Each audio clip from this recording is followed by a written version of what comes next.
Coeur mourns after deadly ambush on firefighters. Coeur Idaho. What began as a call to duty turned into a nightmare.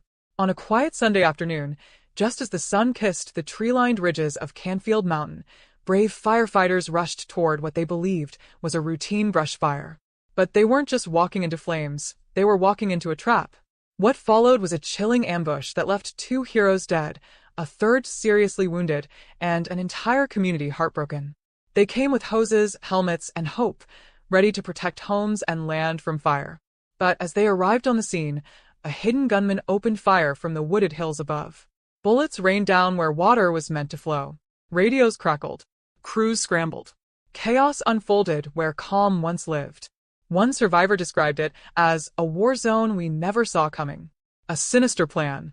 As investigators pieced the scene together, a chilling theory emerged. The fire had been intentionally set, not to destroy land, but to lure and ambush first responders.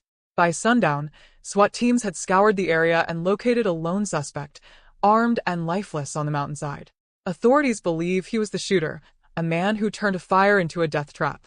The names of the fallen haven't been released yet, but already, the weight of their loss can be felt everywhere, in the trembling voices of dispatchers, in the wreaths laid quietly near the fire line, in the tears of neighbors who never thought they'd lose their local heroes like this.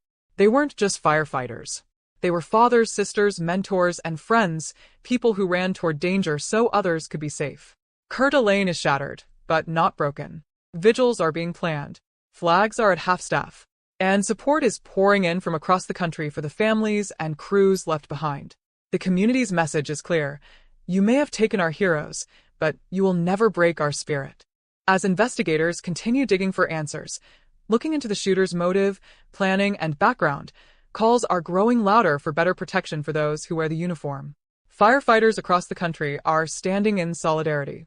And people who may have once taken these guardians for granted are now lighting candles, not just in memory, but in honor.